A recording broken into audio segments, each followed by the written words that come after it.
Going on, guys? Welcome back to the Brush Street Boys, and here we are, Caleb. We are back. I'm on winter break. You have one week left of finals, Yeah, and we are I'm in the ready for middle the of Christmas season. finals. In the midst of the MLB offseason, and thank God the Eagles won, so that we could be positive today. So today we're going to talk a bunch of Eagles, probably do a little half and half of Eagles into the Phillies. Obviously, the Eagles have not been good outside of this past Sunday, and then we'll go into the Phillies offseason moves now, along with what we think they will do in the future, but whether we think they're done, whether we think they have, I don't know, a few moves left, or even a few trades left. Who knows? We'll talk about it all, but yes, let's get started with the Eagles. So, thank God I or Caleb have not recorded an Eagles podcast in the past 3 or 4 weeks because it would have been straight negative. Because thank God the Phillies have done things in the offseason, or I've been busy. Thank God.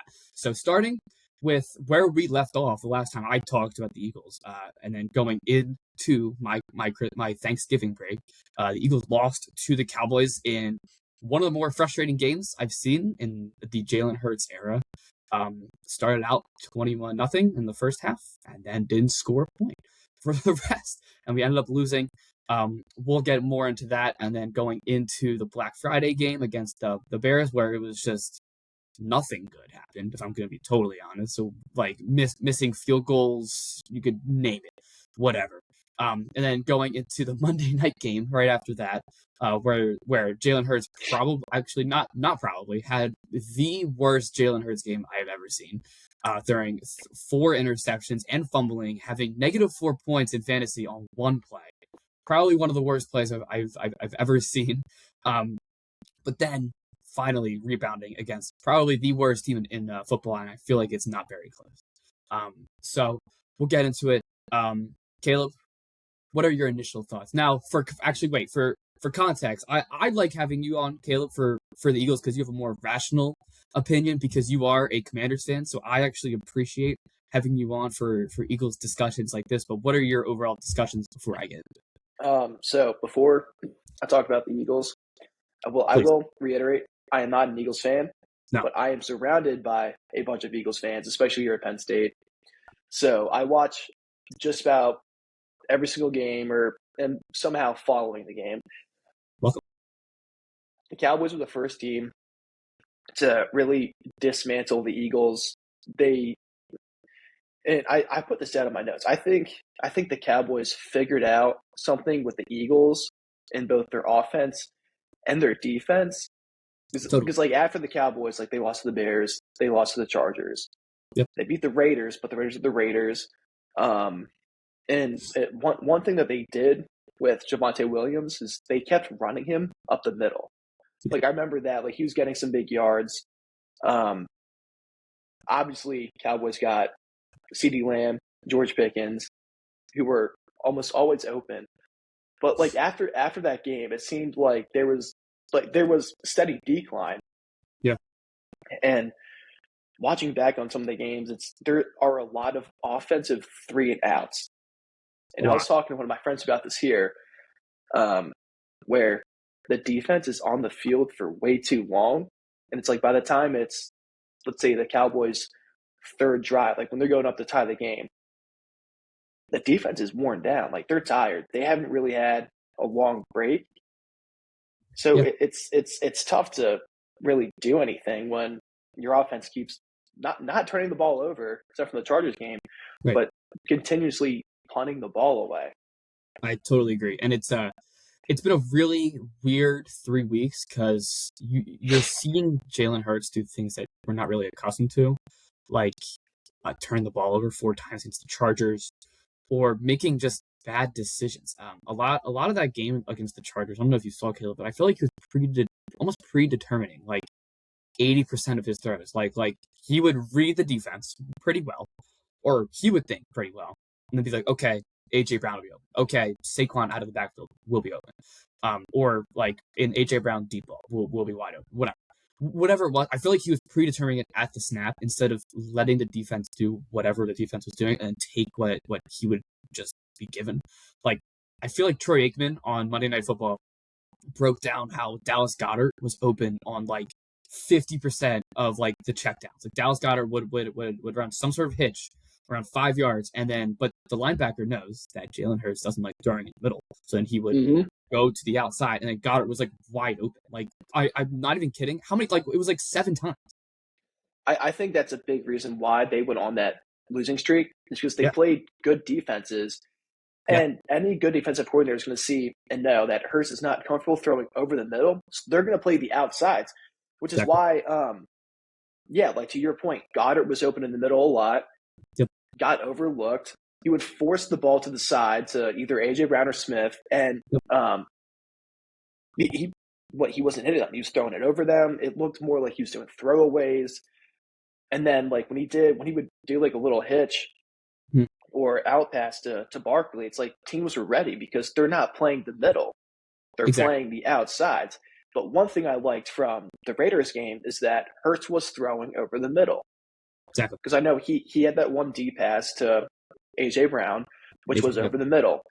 And if I'm an Eagles fan, that is a really good sign because you're seeing a quarterback who likes to play small ball, finally take big shots, not to the corners, but to the middle of the field.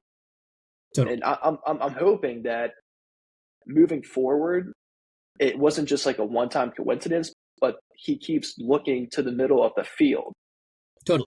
And I feel like not to keep coming back to that Chargers game, but like the Chargers game was so concerning to me is obviously he had the 4 picks, but I felt like the offense was more creative in that Chargers game. And but at the same time, I saw Jalen Hurts be inefficient in that creativity and what a normal offense should look like. You saw like a bunch of his interceptions in that Chargers game were over the middle or through AJ Brown. Either one. Like a lot. Like I could think of 2 of the 4. Like the one where he picked it off, Jalen Hurts, and then the guy fumbled, and then Jalen picked it up, fumbled. That was over the middle. The one to AJ Brown, which was high, yes, but through his hands, was over the middle. It was just a few of those that I was like, wow, like maybe it is a Jalen Hurts issue. And I was like, I was almost shocked because I'm very not like accustomed to seeing Jalen Hurts throw picks at all. Going into that Chargers game, he was like, I think 19 touchdowns to 2 picks, and then he had 4 picks in that one game. And I was like, what am I like watching? Like, and the fact that our defense played so well that we still had a shot to win that game and then go into overtime was a miracle. And it was so weird because, again, I don't know if you watched that the overtime, Caleb, but Jalen Hurts looked really good in that overtime. Yes, and then he did have that one play where it was a holding and it was 3rd and 17. And you're like, oh, like they're probably gonna lose here. But then Jalen Hurts throws an absolute dart over the middle to Devontae Smith to get that first down. You're like, oh my god! And even Jalen was like running.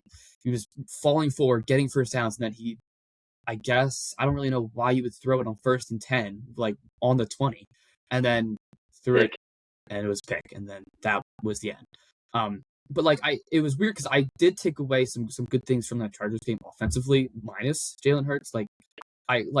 To actually kind of to your point of like in that Cowboys game where I feel like the Cowboys saw something that they could exploit against the Eagles offense in that case. But I feel like the Eagles offensive line in that Chargers game saw something to exploit against the Chargers and against the Raiders the next week, where obviously Saquon looked much better in these past 2 games. Again, obviously it's the Raiders, they suck, but he had that big run against the Chargers, and I feel like you're almost like finally seeing a turn of the page for Saquon Barkley and the offensive line, because I feel like they've been the biggest issue, Caleb. They've been the biggest issue in these past 2 almost month. And obviously it is Kevin Patullo, and the creativity was horrendous. And I don't know if that's a Patullo thing. I don't know if it's a Sirianni thing. I don't know if that's Jalen Hurts thing. But even if it was like the runs up the middle will never make sense. Saquon Barkley has never been a power guy, has he? Like never. He's always been a get to the outside, get around the edge, and then he'll break it off for 10 or 15 yards. That's been his thing. But for some reason, for the first 11, 12 weeks, they thought he was like an inside Derrick Henry type of runner, and he's just not. And I feel like these past few weeks, there have been way more outside runs, whether that's a pitch to the outside or even you get Saquon going like horizontally to the outside and then he kind of runs around. That's how he scored the touchdown. against the Chargers was the fake tush push, and then he tossed it to the left. But getting Saquon in space, he has not lost a step. People saying that he has lost a step is stupid. He has not lost a step. I think it's a lot of the offensive line and the fact that we haven't had Lane Johnson now for 4 games straight, and we're 1-4. No, 1-3. I think says a lot about what this offense is. And one more thing I'll say is that I feel like this defense has looked really good for being on the field like 80% of the game. Mm-hmm. Like if that makes sense. Like, and without having Jalen Carter, because have you ever seen this, Caleb? But like he hurt both of his shoulders. How does that even happen? You know what I mean? Like, is that like I don't even know how that even, like, you know what I mean? I would have to go back and was it a certain play? Was it before the game? I forget. It was mid game, one game, and then he like came out randomly, and you're like, I think it was the Cowboys game. It could have been the Cowboys game, and you're like, okay. And then it was a lot of Jordan Davis, which Jordan Davis has played fantastic. He's looked so good. I mean, he's always been a big run stopper, but all of a sudden he's sacking the quarterback, and you're like, great. But Jalen Carter came out in like the Cowboys game or the game before, and you were like, okay. And then it came out that week that he was having either surgery or some sort of procedure on both of his shoulders. I have never even seen it. Wait, do you think it'd be like weight room related, and then it just got like worse on the field? Maybe. That's the first thing that came to mind, because it sounds like he was like either lifting a lot of weights or like I don't know, but it was just a very weird injury to me. But taking him out, this defense I think has played really well. For the circumstances on offense, and the one game that they didn't look good at all in was that Bears game. But I think it was because they were on a shorter week, and that Cowboys game. If you think about it, Caleb, back me up. How long was that defense on the field in that second half in that Cowboys game? It was like the whole. Yeah, it's like they were on the field for most of that half. It was the amount of 3 and outs, and I will die on this hill that when your offense is consistently having 3 and out drives, like the defense is gonna get tired. It's gonna, like, everyone's gonna wear down, which is how the Cowboys came back from that 21-0 deficit. Totally. And like the Bears game too. Offense had a lot of turnover. Not there's maybe 1 or 2 turnovers in that game from the Eagles offense, but they kept punting the ball, and by the end of the game, the Eagles defense was just done. Cooked. They were just done. And then the Chargers game, yes, the offense did not score a whole lot, but they were holding, like, it wasn't a bunch of 3 and out drives. Like, they were getting downfield. Yeah. And look what happened. Like, even though the offense didn't do shit the whole game, the defense kept them in the game because they weren't worn down. Exactly. And I again, in that Chargers game, we would never have been in OT without the defense. And I think the fact that they only let up what was it, like 19 points in those 4 quarters, because the Chargers kicked a field goal, I think, in overtime. Yeah, I think that's what it was. They would never have been in that overtime if like a normal defense would not have held the Chargers to that. And obviously Justin Herbert was kind of banged up with his hand, but it wasn't his throwing hand, and he still kind of looked normal. So I don't know. It was a very, very weird 3 weeks, and thankfully this past week, they kind of got together. Hurts looked pretty good. Now I do want to ask you this, Caleb, because I just thought of this, and I'd like to get your opinion on it. Do you think it's a coincidence that every time the Eagles win, A.J. Brown isn't super involved in the offense, or do you think he's more of or Jalen more thinks like, I need to get A.J. Brown the ball no matter what type of thing? I don't want to feed negative Philly media, because I know a lot of Philly fans, like, this type of talk pisses them off. I do think there is somewhat of a rift between Hurts and Brown. Yeah. And I think there's a part of Hurts that he feels like he has to get A.J. Brown the ball to make him happy. Yeah. When he feeds Smith, when he feeds Goddard, the offense does well. And going back and watching some of Brown's routes, there are times where it's like he gives up on the play. I don't know if it's him being like, I am over this, or if it's him thinking Hurts is probably running or going to throw the ball away. Yeah. I mean, I will die on this hill. I actually haven't said this on the podcast yet, but I'm so ready for AJ Brown to be out of Philadelphia.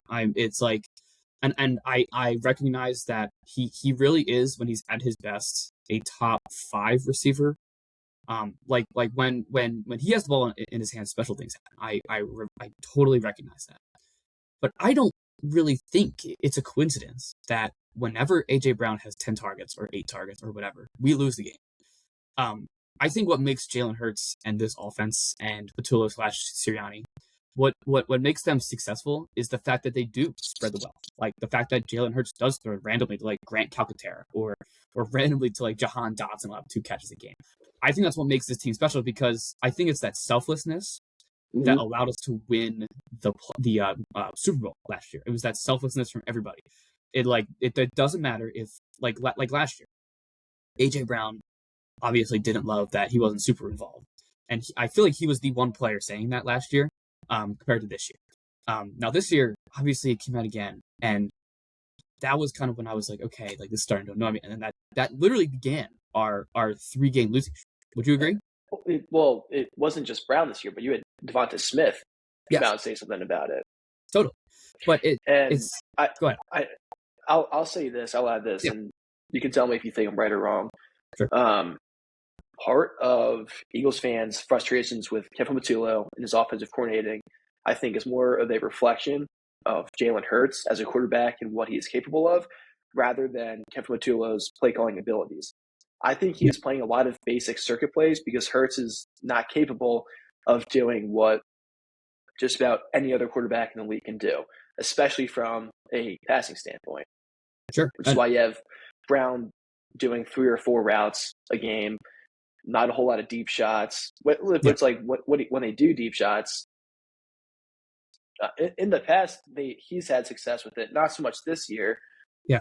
But what do you think of that? Because that's just what I'm thinking right now. No, I feel like anyone would be dumb to call you wrong, because obviously Jalen Hurts, being his 5th or 6th year in the league, obviously he's going to have some say in the offensive coordinating. It doesn't matter. He's now a Super Bowl champion and has now been to 2 Super Bowls. You cannot deny that, and you also can't deny that Jalen Hurts does have some say in this offense. And I feel like it is slightly a reflection on what Jalen Hurts is good at versus what he is not good at. Obviously, he's not very good at throwing over the middle of the field. And I think a lot of the simplicity, I wouldn't say a lot, but I think some of the simplicity does come from the Jalen Hurts. He can't be super accurate, super long, or whatever it is. But honestly, the most frustrating thing for me as a fan is that think about it. Jalen Hurts came into this league as a runner, as a run first quarterback that can throw sometimes. But now, I feel bad keep coming back to this game, but the Chargers game, he threw it 47 times. That's not going to win you a game. I don't know if that's Jalen Hurts, and I don't know if that's Kevin Patullo or Nick Sirianni. I honestly don't. But to have a dude not even Lamar Jackson throws the ball 47 times, or even Joe Burrow throws the ball 47 times, or at least if they do it, they're throwing check down. Jalen Hurts doesn't throw a check down. Am I crazy saying that? I feel like someone like Joe, obviously he's not on level as Joe Burrow. Maybe he has actually been these past 2 weeks, but Joe Burrow is smart, and if he doesn't say anything, throws the check down in the middle of the field. Jalen Hurts will only throw the check down if it's on the other side of the field, next to the sideline, and then it's -2 degrees. I feel like that's where Jalen Hurts goes wrong, in that I feel like this past year, taking out the Raiders game and taking out a few games before the 3-game losing streak, has looked like he looks lost on reading a defense. I don't know what it is, but I feel like he's turned into a lot more of double, triple coverage recently. And obviously a lot of the blame goes on Patullo, because that's the easy person to blame. It's obviously what we did in 2023 when Brian Johnson was here. But it's almost worse than Brian Johnson, the creativity and all of that. But just to go back to the AJ Brown thing, it's I feel like you look at this past week, and again, I'm gonna keep saying it, it's Raiders, I know. But think about it. Dallas Goedert had 2 touchdowns, and 2 touchdowns on very creative plays. One being a shovel pass and one being a touch pass. That's 2 things that I'm I haven't seen that run all year, and I'm please keep doing it. And even like Dallas Goedert had a ton of catches and a ton of yards. But I feel like it's getting other people other than AJ Brown involved. Obviously, keep AJ, interested and maybe get him a touchdown, like what happened against the Raiders. But keep these guys involved. Keep them involved and stop just force feeding AJ Brown, because obviously that doesn't lead to wins. You know what I mean? Like obviously that doesn't lead to wins. And with all this being said, I feel like it's super dumb to be like, yeah, let's trade him midseason, because what are you gonna get? Like you're probably gonna get a worse wide receiver and a pick. Would you agree? Like I know teams. Yeah, no, like you're not gonna get an upgrade through trade. Like teams were calling for him. I know the Patriots wanted him.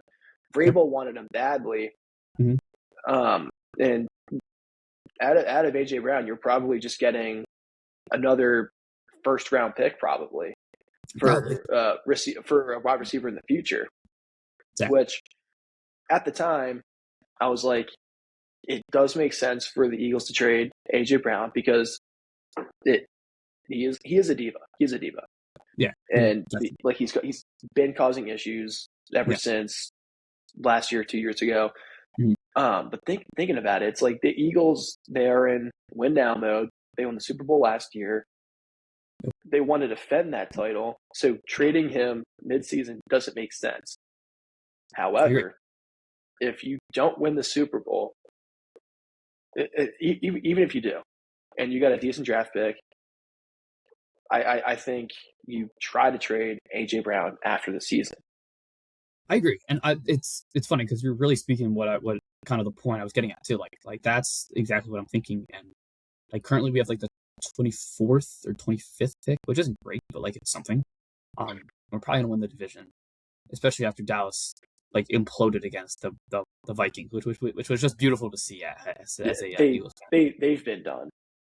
I agree, and the fact that national media has been trying to clickbait you to think that they haven't been done with that cooked defense, they got dumb. But yeah, so it's something like that, and AJ Brown is, I'm just so sick of like the unnecessary like news that the national media or even WIP can run with. I'm so sick of that. I honestly feel bad for the rest of the team, because I feel like the rest of the team like is super selfless and all they really care about is winning, versus this one player who really obviously he cares about winning, but he obviously cares about the stats too. But it's this one player that says it to the national media and on like Twitch streams and shit. And I'm just like, dude, it's one player. That's just really frustrating. But at the same time, like obviously Jalen Hurts needed to play better, and he hadn't been playing good at all until the Raiders game. And this will probably be the last thing we can mention before we talk about next week for the Eagles. But what is your opinion on people throughout the entire Philadelphia area last week saying, "Oh, we should bench Jalen Hurts for Tanner McKee"? Please give me your opinion before I explode. So after that whole debacle where he throws the interception, then there's the fumble. He gets the ball back and he fumbles. Yeah. That is where I went to Twitter just to see everyone's reactions. Like, dude, that play was so funny. I'm watching that game at the bar, dude. The whole place was erupting. Not booze. Like even Eagles fans were like laughing their asses off, being like, "What just happened?" Like that was crazy. Benching him would be stupid. If you bench him for one drive, just to kind of like he can get back in his head, or no, not get back in his head, but just like get out of his head, get his head out of his ass, just like get into like a more mindful state, I would have understood that. But benching him completely, no. It's just so that is stupid. No, it's just so stupid. Like the fact that I had to go onto the Odyssey app manually and then listen to 94 WIP and have a dude like Joe Giglio in the midday show tell me that they should make a change at quarterback for Tanner McKee, who has 3 touchdowns in his entire career. That's all I needed to hear from the midday show for me. Like it was ridiculous. Like yes, he did not play well. Correct. Like, and I feel like if anything, maybe draft a third or fourth round quarterback next year. I don't care. And they were saying, they were comparing him to like Carson Wentz in 2019. I was just thinking about that. And I get the comparison. I do, like I do. They made the playoffs that year, and then Jadeveon Clowney hurt him against the Seahawks. I remember that vividly, and I get it. But like, come on, dude. Like, it's the middle of the season, and we're going for the playoffs, and you're going to put in a backup. Tanner McKee is a good backup. I will admit that he is a good backup. But I'm not ever doing that. Like, also, not to be that guy, but Jalen Hurts is making way too much money for you to bench him in week 13, 14, whatever it was. He makes way too much money for you to do that. Like, that's like stupid. That's almost like if you would. It's almost like the comparison that like Aaron Nola, Caleb, was so bad that you had to put him in the bullpen, but you can't do that because he's being paid too much money. You know what I mean? It's almost like that comparison that you just can't do it. Like, you can't decrease his role because he makes that much, which is cool. But yeah, that was just such a dumb. I just wanted to hear your opinion on that, because that like living, I guess, in Virginia for 3 or 4 months, and then hearing that from 200 miles away, I was like, what is happening? Is the entire area burning yet? Like, is that where we've gotten? Like, who knows? But there are two sides to drafting a quarterback. Yeah. One, Carson Wentz is quarterback. You draft Jalen Hurts. At the end of that season, you see Jalen Hurts take over. Carson Wentz has nothing left. Yep. 2, Aaron Rodgers. Yeah. It was 2021. Green Bay drafts Jordan Love. Aaron Rodgers is kind of like, what the hell is going on? Yep. Then goes on to play and win his third MVP. Yep. Or second. I forget which one it was. But like, he won an MVP that season.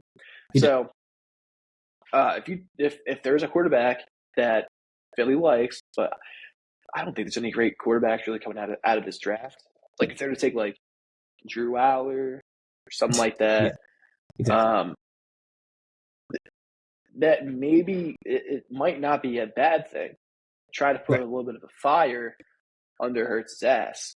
Try to get him to like take that next step, which we know he's capable of. But for whatever reason, since that 23 season, he has taken a big step back. Totally. And has struggled to get anywhere near that season. I agree, and I feel like that 22 season, he was like, so if he didn't get hurt, I think he would have probably won MVP that year, and which makes me sad because that was such a big deal, because that would have been crazy going from 2021 where he looked like average to them being a superstar if he won the MVP in the 2022 season. If he doesn't get hurt, it would have been crazy. But yeah, like I honestly totally agree. Like, they don't, like, past the top 5 quarterbacks, there's not much. To be honest, it's who? Mendoza, Dante Moore, Pavia, the guy from Duke, and then one other that I'm blanking on. But those 5 are good. It's just past that 5. Like, what are you gonna get, right? Like Drew Aller. Like, are you gonna draft Drew Aller? Like no. Honestly, like no. But yeah, so I mean, like, whatever. Like, if they draft a quarterback, they don't. Like, I also don't know how Jalen Hurts specifically would react to that, because it's obviously not a secret that he's not the most expressive person in the entire world, and I feel like that's almost like a nice way of saying that, but like, he's not the most outgoing type of guy. So I wonder how that would react to him. But all right, so next we have to talk about the NFC Championship rematch between the Eagles and the Commanders. Looking back, like looking, at this game like 2 months ago would have been very exciting. You're like, oh my gosh, NFC rematch. We have a game this week, and then we have the Bills, and then we have to play them again at home. Pretty cool idea, but like weird because it is game week 15 and week 17. So we were like, why? But like, cool. But here we are. Marcus Mariota is the starting quarterback for the rest of the year. You guys are banged up on defense. Looking a little old on defense, to say the least. What are your opinions, Caleb, on your own team, and what do you think this game is going to do? Before I give my opinion. When Adam Peters drafted Jaden Daniels, he went on to make a couple of good signings. He traded for Frankie Louvu, which I thought was a really good move. Agreed. He signed Bobby Wagner, to what I thought was going to be just a 1-year deal. And then he brings in Zach Ertz because, he's good friends with Zach Ertz. Why not bring your friend along? Of course. At the time, I loved those signings. Making the move for Frankie Louvu was awesome. I still think that is a really good move. I know fans are frustrated with him because he is a part of a shitty defense. True. And then he drafted Jaden Daniels, who he's having a down year, but he's also been hurt. So I'll give him a pass. But yeah, dude, he decides to bring back Bobby Wagner for another year. He brings back Zach Ertz for another year, who is now done for the season because he's too old to stay on the field. With that, I think it was an ACL sprain. Yep. He traded for Marshawn Lattimore last year. Done for the season. He's hurt. Made a move for I always blank on his name. He was a safety out of New Orleans who I think we signed Will Harris or something like that. Sure. I think that's his name. Breaks his femur. Breaks his femur. He broke his femur, which oh my god, I did not know that. Takes a lot of force to do. Yes. Draft Triamos, who started out the year incredibly well. He breaks his fibula, so he's done for the season. Mikey Samuelsville, who was pretty good last year, up the running for Defensive Rookie of the Year, who being the only healthy good cornerback that we have is getting lit up every play because he's a slot corner and not someone who should be playing the out. Yep. It is all around very bad. The offense is honestly just worse, but the defense, there are a ton of injuries that go in behind that. Offensively, their run game is bad. Offensive line has bright spots, but they got a quarterback. I love Jaden Daniels, but he holds the ball for way too long.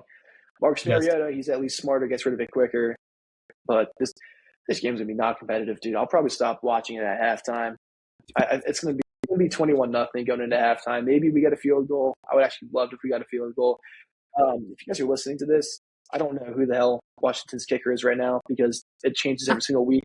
But pick him up in fantasy. I promise you that they will get close to field goal range and never quite finish it. So you'll probably get a lot of points from him. Pick up the kicker. I agree. I think this game is going to be a little low. It's going to be Raiders 2.0.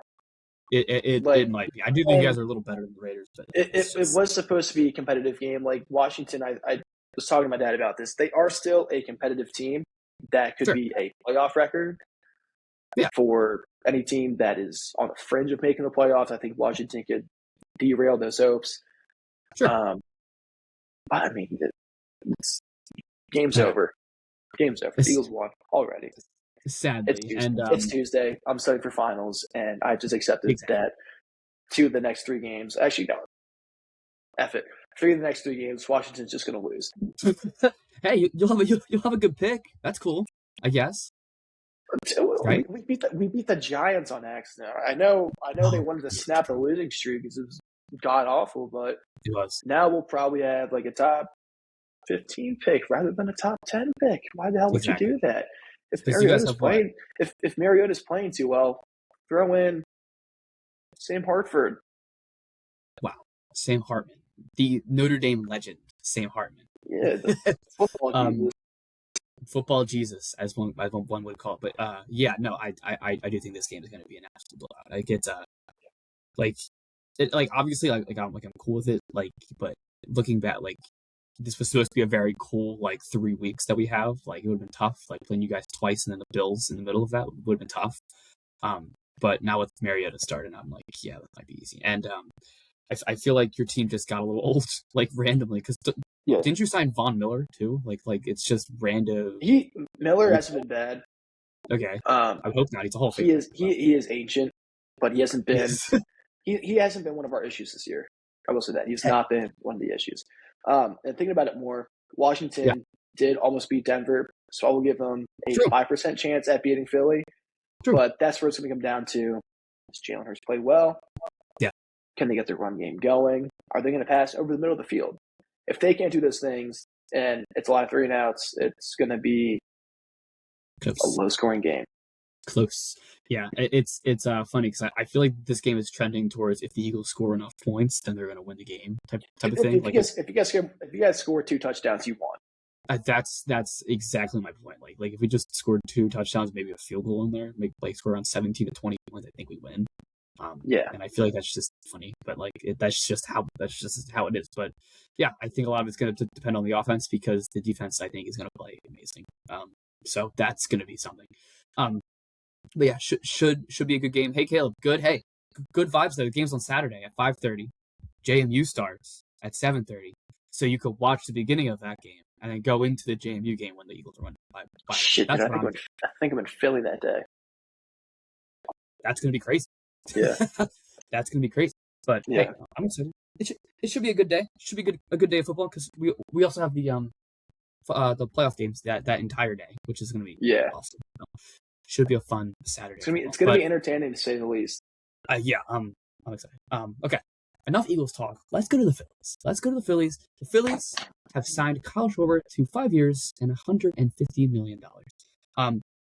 Initially, I know we were on the record to say that we didn't really love the 5 years, but we thought it was just going to happen, and whatever, it happened. And for a little bit more money than we projected, but like just by a little bit. But like that's okay. I feel like if they weren't going to do that, they weren't going to get many options that would fill those shoes. So I'm like okay with it. Now the surprise is Adolis García, who will now play what, right field? Caleb, would you? Yes. Garcia's gonna play. I would assume the plan is for him to be the everyday left fielder. Left, okay. Unless the wheels just fall off. Yeah. I think he's potentially going to be the 4-hole hitter unless they get creative and move Schwarber to the 4-hole. Adolis García, 1 year, $10 million deal, which I think is an absolute steal. Absolutely. So I was really hoping Garcia would not go to a team like the Mets or the Braves, or like even the Dodgers. Yeah, because I feel like when the Dodgers picked up Teoscar Hernandez, that kind of Garcia, Hernandez, both power guys. Though Garcia is a much better defender than Hernandez is. I can see this. I think it's gonna work out. Totally. Last year at the trade deadline, Garcia was one of the names that was going around that was linked to Philly. I think Philly had interest in him, but I don't think they really wanted, with the down year he was having, I don't think they wanted to pull the trigger on him because they still had Kepler. And after the trade deadline, that is where you saw Kepler move to right. Nick became a platoon guy. But I am interested to see what their plan is for Garcia. Me too. It'll be interesting to see what Thompson does with him, because if you think about it, the Thompson typical lineup is lefty righty or whatever, and except for the Schwarber 2 lefty, and then Harper 3 lefty, and then they go into right back into it. So it'll be interesting to see if Thompson either puts him there or puts him somewhere else. I don't know. We'll see. I honestly trust Rob Thompson. I actually like Rob Thompson the more I think about it. I'm also really happy that we extended him for a year. So 2023 was his fault. I'll put that all on him. You don't put out Kimbrel 3 games in a row after he's continuously blown it. 24 and 25 are not on him. Like at all. He made the right, especially in 25. He made the right moves. It's just that the offense went cold, and then Kerkering had that error, which lost us the series. But like, it's not on him, because like that error should have been the second out. Yeah. Or no, that should have been the third out. That would have ended the inning. Right? Yep. Just one out. Like it's not his fault. Yeah. Unfortunately, and I almost feel like I put that loss a little more on Duran for walking the guy home. Because wasn't it 2 guys on, I think, with 1 or 2 outs, and Duran needed to get to 1 or 2 outs, and he walked 2 dudes. Or it was something along those lines. But I put a very equal amount of blame on Duran for that. And well, honestly, the majority amount of blame goes on the offense, because they all went cold again. They all went cold. Honestly, except for Kyle Schwarber, because he didn't have a double in the first inning, I think. Yeah, he had a double in the first inning. I think Turner maybe had 2 hits. Bohm was good. I know a lot of people want to get rid of him, including me. But they claimed that he changed his swing and his approach again to drive the ball more and develop more pop. So if we stick with him, I'm curious to see if that works out at all, or if he just went back to slapping the ball again. Yeah. If he comes back and he's slapping the ball, dude, just trade his ass. Treat him now for a bag of chips. I'm so sick of it. Yeah, no, I that Dodger series is just weird. But I am, moral of the story, we're happy that Thompson's back for another year because, I mean, the last time we had a lame duck, coach was Joe Girardi, and we saw how that ended up. He was fired mid-season. So the fact that we extended him for one more year and he wasn't on a one-year deal, I think means a lot. Players love him too. Exactly, and I feel like if you're a president of ops or / GM, like what else do you want a coach to do? And he really doesn't make stupid decisions. I mean, like he'll make one once in a while, but I feel like every coach does. And I feel like if the players love him, which they do, then I feel like that means a lot. And just going back to the Garcia signing, I love it. I think I texted you, Caleb, but he gives this team a lot of fire, a lot of emotion. Two things that I feel like they've been lacking the past 2 years, especially in the playoffs. And I feel like he just gives this team like an extra guy that can hit the home run, especially in a way smaller outfield in Citizens Bank Park compared to Globe Life.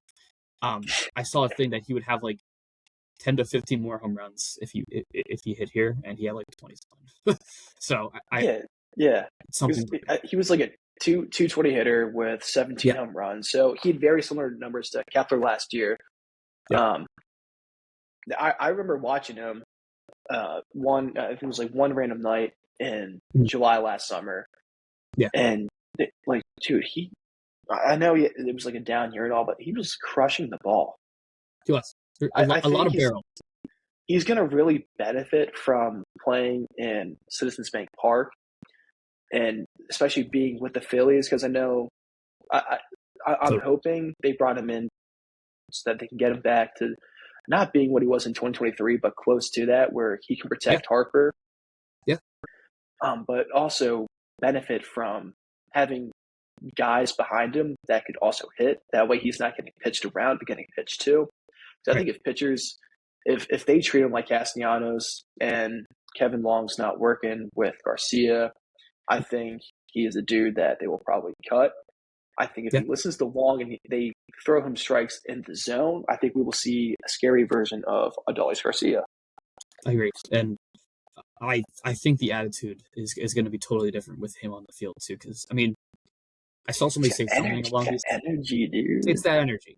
It's his home run celebrations. It's amazing. Him freaking out after hitting home runs. I feel like that just brings just the next. That in Citizens Bank Park is going to be electric. But and just another thing that I saw is he did have a really bad season last year, which is why like we're not like jumping for joy like that we're getting Adolis García. But honestly, his ceiling is basically Max Kepler last year, but with a way better arm.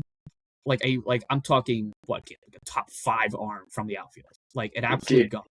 Yeah, his ceiling honestly is in Citizens Bank Park. I think 40 home runs. Ooh, did I say ceiling? I meant floor. Wait. Yeah, his floor. His floor is Max Kepler. My bad.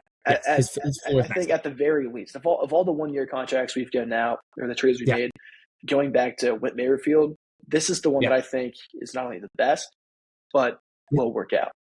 Totally. Yeah, I totally meant floor right there. Sorry.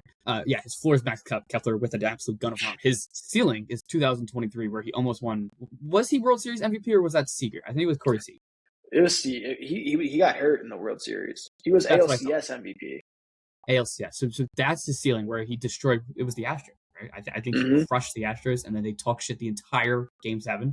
I think that's what it was, right? I think. Yep. That's the ceiling, and that ceiling is like hits a home run like every other at bat. So that's a ceiling. But yeah, like I honestly love that move. I think the two of us are also waiting for maybe some Japanese pitcher, right? Go into that, Caleb. Like let's Katsuya Imai. Yes, it is. One last thing on Garcia. Please. What's your prediction for him numbers wise? I think his average will go up with a smaller ballpark. So I'm thinking he's going to hit like 250, and I think he's going to have like 28 home runs to 32 home runs. That's at least that's mine. Okay. What's yours? I also put around 250, probably more like the 240 side, because like he is more of a power hitter. But I have him hitting just about 35 home runs. I like it. Yeah. I mean, he's that good. I like him at his peak is really that good. And I feel like because wasn't Corey Seager hurt like the majority of the year last year? Like, yes, right? Yeah, Corey Seager missed time. So I mean, like Garcia was one of the guys that was getting pushed around. My exact point. Yes. I might be wrong, but I think he had a little injury last year too. Because I know in 24 he was coming back from an injury. I think he had a small one last year. Yeah. No, he did totally. And I feel like that's important to mention because that could be also why he's had a dip in numbers, because he has been banged up these past 2 years, just like randomly. But I feel like him being healthy coming into this year, which he is, and having a way better team like within the lineup wise, like especially the last 2 years, that he's not the focal point of like, oh my god, like, we need to pitch around Garcia because we have nobody behind him. I feel like that's very important to mention, especially if he's hitting 4 with Harper from him. Like, you know what I mean? Like that. Like, how much production do you need? And then we'll see who hits behind him, whether that's Bohm, whether that's Marsh, Stott. We'll see. I'm excited about that. What are some other, exciting things you want to see the Phillies to do? Tatsuya Umai. If you're chronically on Twitter and Instagram, I'm sure some of you guys saw this, but I guess, and this is just what my theory is that Dombrowski had Zach Wheeler come along to try to recruit Tatsuya Umai. So Zach Wheeler's wife put on her Instagram story, it was a basket with Japanese candies. So probably more of him saying thank you, but obviously the Phillies are actually pursuing him, and I think will, especially losing Suarez and Painter kind of being right there, and Walker being more of a solidified bullpen guy than the starting pitcher. I think they will be aggressive going after him without completely breaking the banks. I know they are still trying to bring JT back, but if they don't bring JT back, then I think Tatsuya Imai will be the last big significant signing, other than maybe another bullpen piece. Yeah, that's my exact thoughts. Like, I feel like it does mean something. Like all like the little messages that the Wheelers are putting out there. Because I mean, Zach Wheeler is a top 5 pitcher in Phillies history, like at least recently. Yeah. Right? I mean, so I feel like it just like means something for them to do that. And they don't. And correct me if I'm wrong, but they don't usually do these things. Like they're not usually chronically online posting like subliminal messages, random like things like that. Like that's just not their thing. Like you'll like I'm happy to see like Zach Wheeler at like a Sixers game just to know that he's alive, type of thing. Like it's like little things like that I take way more stock in. But yeah, I feel like it means something. And just to go along with your point, I think Tatsuya Imai would be really important for the either the starting rotation or even bullpen, because that does give Painter a little bit of a buffer that if he isn't ready, and if he does start off the year, whether that's in AAA or whatever, or even in the MLB and he's not as good, then you could send him back down or keep him down. Be like, okay, work on your stuff for like 2 months. You have 2 months, and we're gonna be fine because we have this guy, and this guy is awesome, and he hates the Dodgers, which I love. So I just thought of this, bringing in Garcia with his energy, plus Tatsuya Imai with his energy of hating the Dodgers. That's like a vibe shift. It makes perfect sense. It does. It's a total vibe shift, and I feel like, listen, love my players, but we needed a vibe shift. I'm sick of seeing the same guys celebrate for the past 4 years and not getting done. Like I'm ready to see new, fresh dudes in this locker room. And that's what we're gonna see, right? The whole narrative of running it back is officially dead. People did not want them to run it back. Dombrowski said there would be change. We are seeing change happening right now. And I think that within the next week, as soon as we find out what's going on with JT Realmuto, I think Yes. there's going to be a lot of change because they offered JT contract. This was last Wednesday because Schwarber signed on Tuesday. Yep. I think Wednesday was announced that Phillies gave JT an offer. So it has been just about a week. And what people think is that Phillies gave him a 2-year offer, but JT is waiting for a 3-year offer. He Yes. probably will get a 3-year offer. I don't know if the Phillies really want to match that. But like if JT goes somewhere else, Dave has come out and said that he's a plan B, ready to fire off for the scenario that JT goes elsewhere. Yeah. And I'm not gonna lie, I just looked it up. JT is currently 34, so giving him that 3 years would bring him to 37, along with Schwarber. It would backfire. Like I I agree. get why they want to bring him back because of like the players love him, what he does for the pitching staff, but Yeah, offensively, dude, I don't think he has much left. I agree. We've been seeing his decline pretty steady now. Like in 2023, he was great. 24 and 25, he was just okay. Yeah, I agree. And even in the beginning of last year, like he was not good at all. But then No. he kind of turned around and then ended up having a pretty good season. Mm-hmm. It's especially for his standards. But I think a decline might be coming. And I listen. I'm very much a fan of JT, but and I appreciate everything that he's done ever since 2021, 2020 or no 2019, whatever. 2020, I think 2020 was his first year. Yeah, I think. whatever it was. Like I appreciate for him for all of his time here. At the same time, like it might be time. And now, what do you think the fallback is, or like what do you think Dave's gonna do Dude, with I have been trying to like Yeah. figure out what the hell his backup move is. Yeah. I know I texted you this with Yeah. everything with Brett and Doyle. I don't know if Brett and Doyle is a Philly, regardless of what happens with JT. Same. My theory is that if JT goes elsewhere, he makes a big trade for Brett and Doyle and Hunter Goodman. Yeah, totally. Another name I'm seeing is Dalton Varsho from the Dodgers. Yeah. I I wouldn't mind that. I don't know. Like I'm trying to see if it's been leaked or if there's like an insider who's going to say, Yeah. "Oh yeah, Philly's backup plan is so and so." Yeah. But Like Hunter Goodman or something. I have no idea if it's like another dude that we could throw back there for a couple of years, or if it's going to be one guy that is there purely for one season and there for defensive purposes. So Yeah. I don't know. I don't know.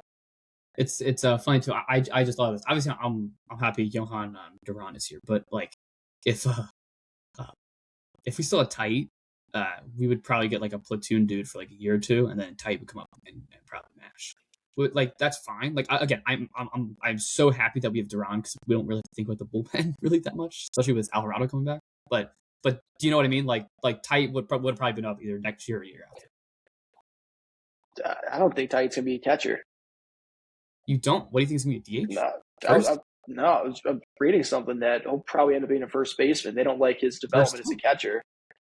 Okay. Yeah, and I remember scouts were saying when he was with the Phillies that like his bat was impressive, his defense was so-so, but people in the Twins organization think he's going to be a first baseman rather than a catcher.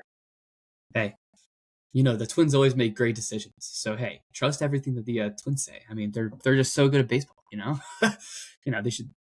They make all the right decisions. Like trading the closer to the us for what's his name, McAble. Thank you. Cool. Thank you. But yeah, so we'll see what happens in that department there. But I do agree. I feel like there's going to be a trade coming soon as well. Like I want to say, I mean, obviously, I think Castellanos is gone. I don't really know what we're going to trade him for. It might even be for like a cash dump, which is like fine, but no one really wants to take him. And me personally, I do want an Alec Boehm trade. This will be my last episode, but like, I'm ready for the certified slap hitter at 4th and 5th to be off my team. I'm sick of it. and he had his collapse in 2024 where we almost traded him in that offseason. So yeah, I'm ready for that. I feel like we could almost trade him for like a bullpen piece or another player that could, I don't know, do something. If we were to trade Bone, who do you think we would get? Like bullpen or someone serviceable? No, it would be bullpen guys. I know they're hopeful that Miller might be up at some point this season. I think they're going to stick him at third base. Yeah. I saw something that they'll probably play him around different positions at AAA just to see kind of where he's most comfortable, where he plays best. Sure. So if that's second base, that's second base. If that's third, it's third. Yeah. But it probably bullpen piece, or maybe Bone is involved in this trade for a catcher. That'd be cool. That could be another thing. It could be Adley Rutschman. I wanted that to happen. Bone plus two other dudes for Rutschman before they signed Alonso. But with Alonso there now, like that does not make any sense. Unless it is a Bone, Westberg plus prospects and maybe a bullpen piece or two for Rutschman. Yeah, I mean, I just randomly thought this, but my roommate is a Orioles fan, and we were talking, and the Orioles formation makes me actually giggle because they are literally made up of catchers, first basemen, and third basemen. If you think about it, and then everybody plays DH. Like that's literally their entire team. Like if you think about it, Westberg should be playing third base, but they have Mountcastle there, who's a certified first baseman, but he's playing third base. And then you have Alonso there now. You have Rutschman that plays catcher, but then you have Bassiah that should be playing catcher, but is at first base. And then you have Colby Mayo, who is their young phenom first base prospect. So and then all of them, that hodgepodge of people, play DH and hit DH.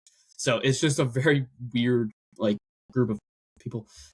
You're gonna see Mayo and Mountcastle get traded.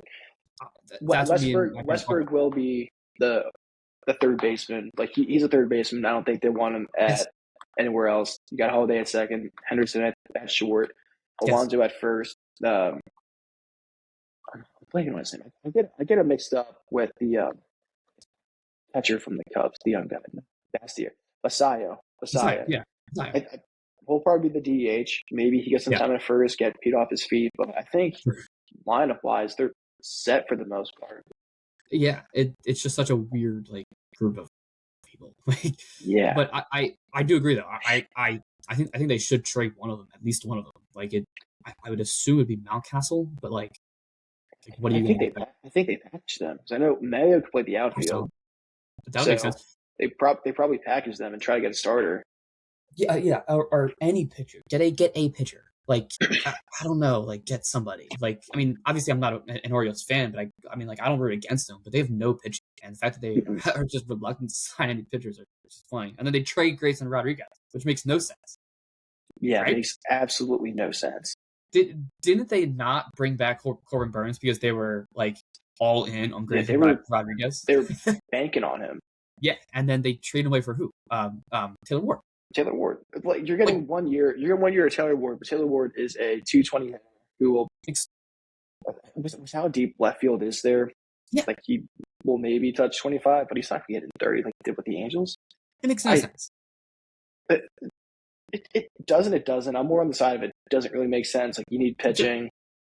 You trade away the guy who was supposed to be your future number one pitcher for 1 year of Taylor Ward. Wasn't he good last year? Like, but obviously he got hurt. Like he was hurt for a majority. He finished the year strong. Yeah. Yeah. And he started the year strong too. So like And I think that he probably didn't hit their expectations of being an ace, but like you had Kyle Bradish who was hurt for the entire year, and that should be your ace. It's like why would you trade? You're doing everything that you shouldn't be doing by trading Rodriguez. In that you guys can hit, but you can't pitch. But then you're trading away one of your young pitchers. That makes no sense, right? It makes no sense. Yeah, who knows? I'm as lost as you. And I think we're getting a little sidetracked. No, I know. Oh, believe me, I know. I don't know how we got that, but yeah, okay. But Bone will probably, I think, be in the trade package for whoever our next catcher is.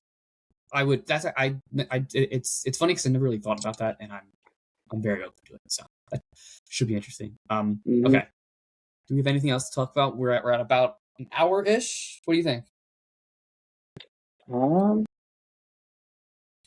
That's all. That is Yeah, everything. Everything I think want to that's talk about with the Eagles. Everything I wanted to talk about with the Phillies. We got the Schwarber. We got the Adolis. We talked about whatever else going on with JT.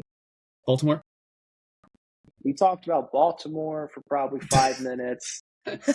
Just because, it's fun. Okay. Well, thank you all so much for watching or listening to us today.